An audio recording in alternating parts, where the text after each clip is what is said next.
You want me to put that on my Tudor? The left hand won't stay still. Hello, I'm H.G. Tudor. Harry's wife turned up in New York. Nobody was there to greet her. They weren't interested. She got a frosty reception. She turned up, possibly looking like a tube of toothpaste, possibly wearing a bedspread or some kind of luxury straitjacket. Either way, she then treated the audience and a section of the world that then watched the video thereafter to more of her beige word salad. But in the course of doing so, there was something that was particularly interesting that took place in relation to the behaviour of her left hand. Her right hand had something to do. It had a microphone, one of her favourite items. As we all know, she sees one, she wants to grab it. So her right hand had something to do. It had a microphone to grasp. But the left hand, well, the left hand didn't have a microphone to grasp.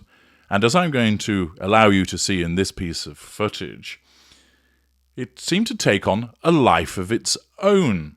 But why was that? Well, let's watch the footage and also listen to what she has to say, and then I'll break it down for you. And so as we watch the evolution of social media and the internet, what are those same modifications we need to make to ensure that just like that car, we are adapting to the times because people are getting hurt and people, specifically children, are dying. How do we fix that? And I think it will take all of us on so many different levels, from grassroots level, of course, probably to policy, to be able to keep our families and our children safe. Being a mom is the most important thing in my entire life. And outside, of course, being a wife to this one. But I will say, I feel fortunate that our children are at an age, again, quite young, so this isn't in our immediate future. But I also feel frightened by how it's continuing to change, and this will be in front of us. As I say, being a parent, the days are long, but the years are short. So it worries me, but I'm also given a lot of hope and a lot of energy by the progress we've made in the past year. I just think anyone who's a parent, and by the way, even if you're not a parent, you see your friends affected, you see adults who are affected by this. Everyone now is affected by the online world and social media, some more than others. But we all just want to feel safe. You want to feel community, you want to feel connected, especially post the pandemic, but you want to feel safe. And in that, I think so much of it can come down to, if someone is looking for something, please don't feed them the thing that they're not looking for that's going to harm them. The algorithms are very powerful, but I'm confident that with more ears and, as my husband said, awareness and visibility on what is really happening, that we can make some significant change. I have remarked before on the way that Harry's wife, when she talks, often chops the air like a pissed-up ninja, with her oversized man hands wafting through the air. Hi-ya! Chop, chop, chop, chop, chop, chop, chop, chop, chop. Here, the right hand remains still, as I explained, as a consequence of the fact that it's holding the mic. But the left hand is all over the place. Up, down, chopping, whirring, moving round, going through the air. It doesn't stay still at all. And also, you'll have noticed that she's repeatedly moving her head left to right, left to right, left to right. What's going on with these behaviours? Well, let's first of all explain the movement of the head. Ordinarily, of course, when you're giving a speech, you do look at different sections of the audience so that you are seen to be engaging with them. But you do so in a measured manner. So you might talk to the left of the auditorium or the room, and then move across to looking into the centre, and then moving across to the right. You do so in a relaxed, gradual, natural way. Harry's wife doesn't have a natural way of engaging because she has no emotional empathy, and therefore her narcissism has two things that it must do. It must attempt to look as natural as possible, even though it doesn't necessarily have the appropriate tools to do so. And, of course, remember, what is it that she's actually seeking? Control and fuel. So her narcissism causes her to have a head that's moving left, right, left, right, left, right, going backwards and forwards as if she was watching a tennis match, because the narcissism is compelling her to behave that way in order to see what the audience is doing, to regulate whether they're under control or not, and also to drink in the fuel. Thus, a consequence of not having a natural way of behaving and the necessity of monitoring the audience in this way results in a very unnatural, ridiculous tennis-watching head movement. What then about the left hand? Well, the left hand with a life of its own is in effect a form of glitch. Once again, she doesn't know how to naturally function in this environment, and her narcissism has to do its best to make an approximation of what it ought to do. And what it chooses to do is decide, well, what you do when you speak is that you will use your hand to emphasize what you are saying. That is correct. But you use it judiciously.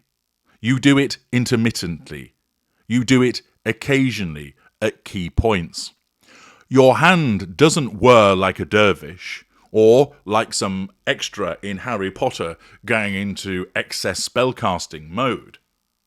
But once again, because her behaviour isn't natural, because she has no emotional empathy, and instead she has to learn how to behave in these situations, and that her narcissism sends off that cherry picker, the imitation game as usual, to try and find the appropriate package as to how she should act, and it comes back with a package that is appropriate. After all, she's not she's not taking her pants down and baring her backside and slapping it, playing Knees Up Mother Brown, or running around on the stage pretending she's an aeroplane.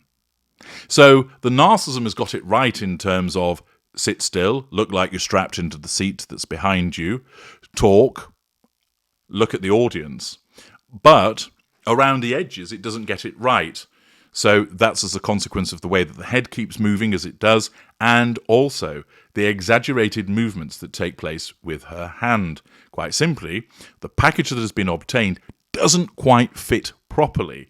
Thus you get this over-exaggerated movement of the hand, where doing it perhaps 2 or 3 times would be appropriate, but here it's nearly all the time, waving through the air, and it's actually fairly distracting for anybody who's watching her, because you then focus on this hand which looks like it's sort of got a life of its own, that it's operating separately to the rest of her, which detracts from what she's saying. But what is she saying? Well, as usual, it's fairly vanilla bilge that comes out of her mouth, but of course, she believes that what she's saying is hugely important. It's not delivered with any conviction. She might as well be reading out the shopping list that she's instructing Harry to go and get. She talks about what are the modifications we have to make because people are getting hurt. How do we fix that?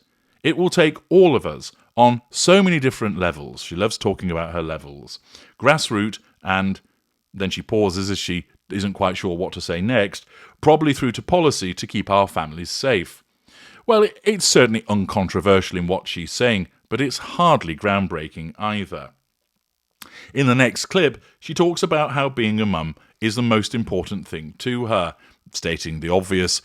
For many parents, being a parent is one of the most important things that they can do, and she's talking to a group of parents who know full well all the cost of parenting as a consequence of the loss of their children. Nevertheless, of course, she has to talk about what it means to her, not to them, to her. And, of course, all of a sudden, it's as if her narcissism says, you're talking about the kids, what about Harry? He sat next to you, he's on the radar, you need to keep him under control. And thus, she, in effect, throws him a bone by saying, outside, of course, being a wife to this one. This one. Not to Harry, not to my husband, but this one. Because he's in the sustained devaluation, her narcissism demonstrates that by referencing as this one, which is a derogatory description of him. You then notice the blink blink as a consequence of her feeling a threat to control, because she expected there to be uproarious laughter, whereas there is just a polite titter in the audience. They've not come for a comedy routine. This is a serious matter involving grieving parents. But of course, we know Harry's wife can't work that out because she has no emotional empathy, and her cognitive empathy regularly falters. We then, of course, get treated to more about how she feels. I feel fortunate that our children are quite young, so this isn't in our immediate future. I feel frightened, yet she then smiles when she tells us that she's frightened, again showing the glitching of her narcissism.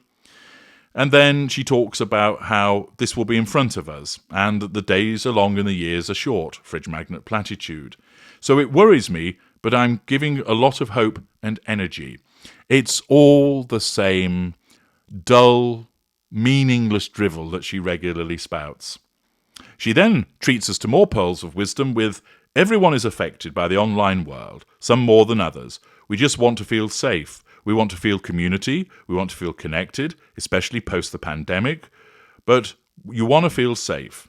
So much of it comes down to don't feed somebody something. Please don't feed them the thing that they're not looking for that's going to harm them. Once again, it's hardly insightful, although she will think that she's giving the Gettysburg Address. She, in her own deluded world, believes that what she has to say is of huge import.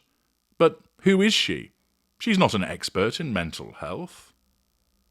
She doesn't understand, through expertise, the online environment. Sure, she's been online, she does it regularly to see what people are saying about her.